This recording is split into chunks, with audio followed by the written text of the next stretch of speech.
We're going to take a look at some of the most recent local data to see how the Portland real estate market is shaping up as we come into our peak season, moving into summertime. I'm going to take a look at some national data for some greater perspective, and we're going to talk a little bit about proposed tax legislation that's going to impact not only home buyers, but also investors. Stay tuned.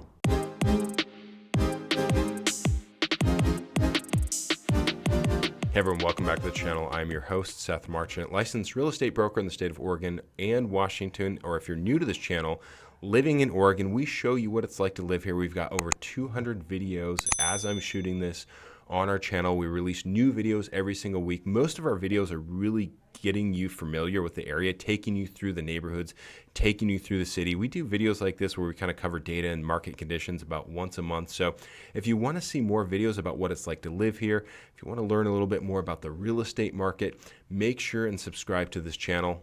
And of course, as always, if you have questions, I invite you to call, text, or email. We're going to start first with some local data. The first thing we always look at is the days on market, which we can see right over here. Built up just a little bit. If you watched my last video, I predicted that we might see more listings 2025 spring into summertime than we did in the previous year. Didn't quite get to where I thought it would, but we do see a little bit of an uptick. I'll get to that here in just a second. New listings, of course, from the previous month, up 25%. It's always going to go up this time of year. We are a very seasonal state. People don't like to move during the rainy season, so you're going to find a lot more people once they get out of school, once the weather starts to get better, listing their home. If we look at April 25 versus April 2024, new listings up 7.6%, which is good, We could ask for more. I'd like to see more, but that is a good number, especially to bring us more towards a balanced market. It still does lean towards a seller's market. And with pending sales slightly down, closed sales kind of flat, that's what's going to lead to inventory continuing to build up. Now, if we look at the average price change, plus 1.8%, 612,000 versus 601,000 over the past 12 months. And as always, as a reminder, this isn't home values. This is just the home sale price. This is what people are spending on homes. And as far as competition goes, you're going to see the most competition kind of in these price ranges, $300,000 to $700,000. But anecdotally, what I'm seeing on the ground right now is it really varies. Now, if you're not that familiar with Portland, maybe you read some things online, hear some things in the news, you might think that, well, we've had population decline in Multnomah County, which is where Portland proper is. We've done a video on that. And there are some neighborhoods throughout the Portland area in Multnomah County that have sort of struggled because of things like, public camping, people camping out on sidewalks. It's hard to sell your home when that's the case. You end up seeing more price reductions, home values go down, although we have banned camping, so we don't see that nearly as much. You're still going to see that periodically, but not like it was before. But we're not just necessarily seeing some markets being slow in Portland proper. We're kind of seeing it all throughout the Portland metropolitan area.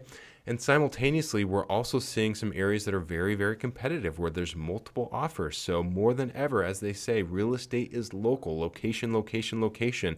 So if you have questions about a specific market, a specific home maybe that you're eyeing online, I invite you to call, text, email. You can reach out anytime.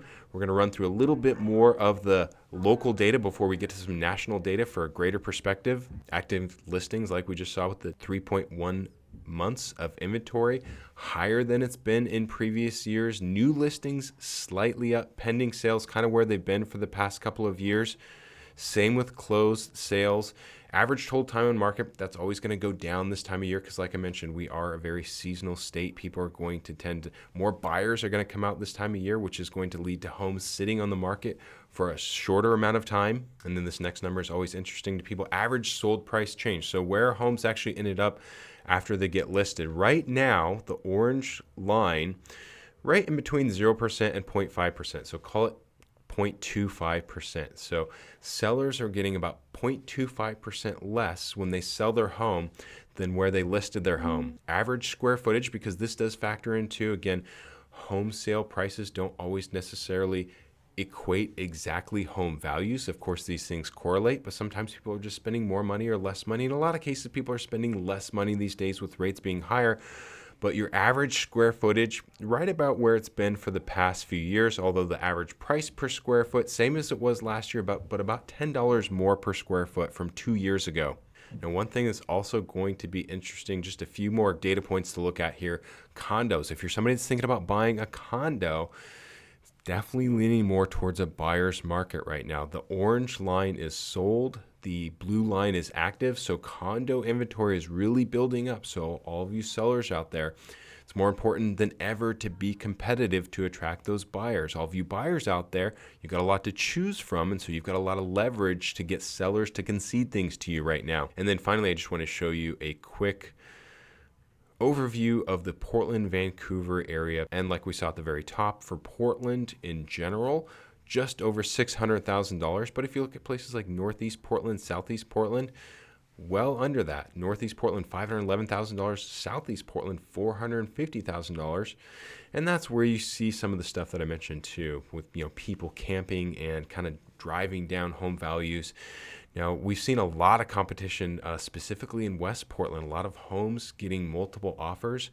But it's not necessarily always the desirable places that are always going to be the most competitive, or the least desirable places that are going to be the least competitive. Seeing places like West Lynn and Lake Oswego, seeing some of those homes actually having some higher days on market. It's a little bit slower in some of those places, despite being some of the most desirable neighborhoods in the entire Portland metropolitan area. Taking a look at some national data, home sales disappointed at the end of April. So 2025, which is that purple line compared to the blue line, down from where and this is national data, down from where we were a year ago. So again, Oregon, Portland metropolitan area kind of flat compared to where we were a year ago, but nationally down quite a bit from where we were a year ago. Home prices dipped for the first time since 2024, so slightly below where they were in 2024, and a lot of that is due to the persistent higher interest rates and then inventory building up. Inventory is 33% higher than it was a year ago, which leads to price reductions. More houses on the market, more competition for those sellers. That leads to sellers to reduce their prices more frequently. We did see a little uptick recently, and that was probably due to rates, which I'm going to get to in just a moment. You're going to see rates kind of correlate with this graph. But one thing I want to point out too before we get to that is I'm still hearing talk online of a bubble of home prices coming down.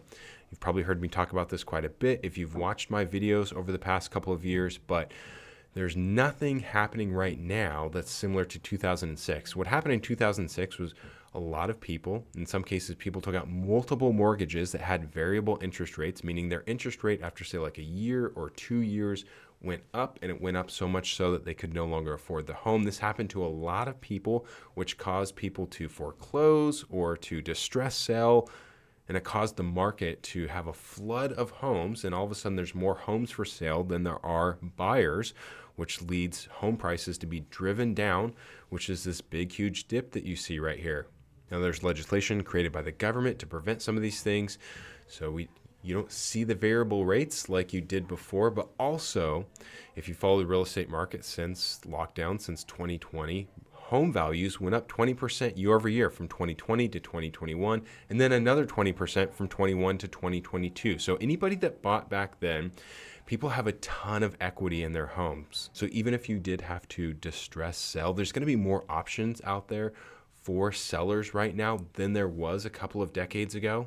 And of course, a lot of these people have very low fixed rates. A lot of the country has a rate around 3%. So there's no reason to believe that we have the same kind of conditions that we did a couple of decades ago. And therefore, there's just nothing that indicates that we're in any sort of bubble or that home prices are going to go down. If you've, again, watched my videos, I've kind of predicted over the last couple of years, home prices would go up anywhere from like 1 to 5%, going to depend on the neighborhood. Again, real estate is local. Looking at interest rates, 30-year conventional mortgage rates right now, 6.92%. The prior year, they were 7.02%, so just slightly from where they were before. Saw a little uptick in sales recently, and that was mostly due to this. Rates got pretty low there for a while, or at least comparatively low. They felt like they were low and kind of going down, and so that caused a lot more mortgage applications, brought a lot more buyers to the market, and that caused a little uptick in sales. You've probably also heard me talk about this before too, but when looking at mortgage rates, the 10-year Treasury, and let me bring this back to the last 3 months. These things are going to highly correlate. You can kind of see just flipping back and forth. These graphs are very, very similar. Now, the United States government has stated that it is their goal to try and get the 10-year down. And if that does happen, then theoretically the mortgage rates will come down as well. But I don't think we have anything to really indicate that we're going to see rates go a whole lot lower than they've been this year. So maybe at best you're going to be looking at mid sixes, maybe to kind of where they are right now, higher sixes. And there's things that could happen, of course, that could push them back above 7 again. I also want to talk to you real quick about tax legislation.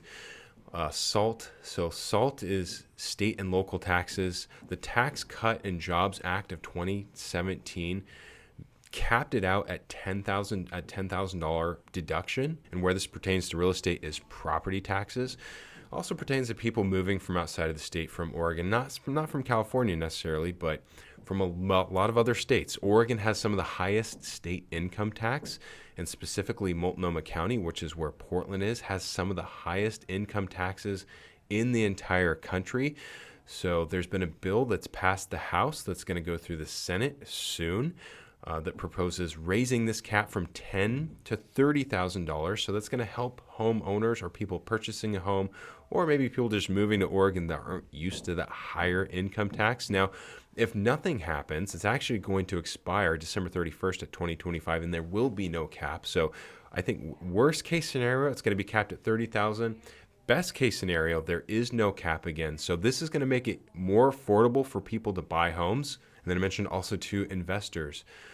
This same Tax Cut and Jobs Act of 2017 reduced something called bonus depreciation. How much of your structure on an investment property can you depreciate as a deduction? It went from 100% down to, in 20% increments, down to 80, down to 60, 40, and then down to 20.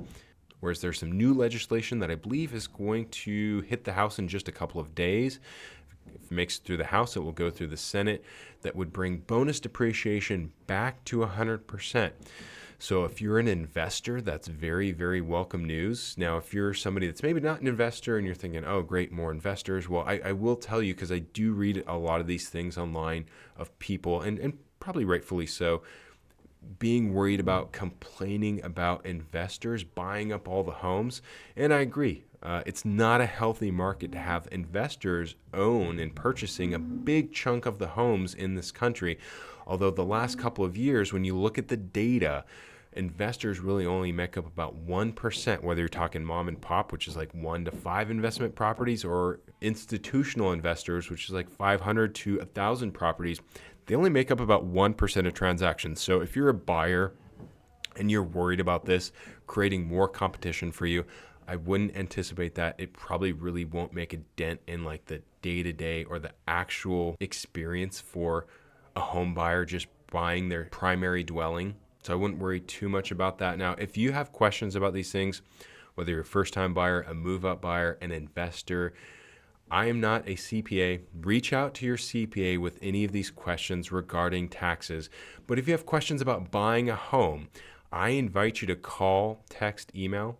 You can hit the QR code. It'll take you to our website. However you want to get in touch with me. And if you want to see more videos, make sure and visit our channel. Like I said, we have over 200 videos on the channel, really kind of getting you familiar with the Portland metropolitan area and what it's like to live here. So visit the channel, subscribe to the channel. We release new videos every single week. And if this video, if it helped you, hit that thumbs up button. It lets me know that I'm doing a good job. And feel free to reply in the comment section. Let me know what you think about the market, this video, anything pertaining to this. I'll reply back. Until next time, take care, everyone.